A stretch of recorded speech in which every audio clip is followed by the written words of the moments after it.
All right, for those of you guys who are having trouble after installation of the backup camera, how do you make sure that your image is not reversed? Meaning that when you put the car in reverse, the object that you see in the back, like this car here, it is to the left of me, so it is correct.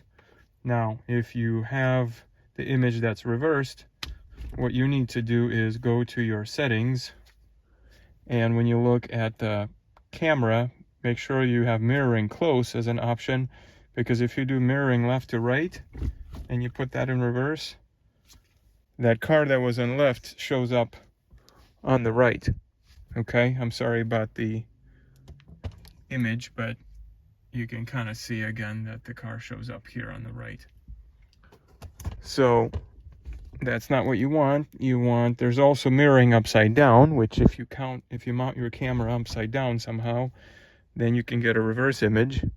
Okay, and then you can also do left upside down. So again, that's not what you want.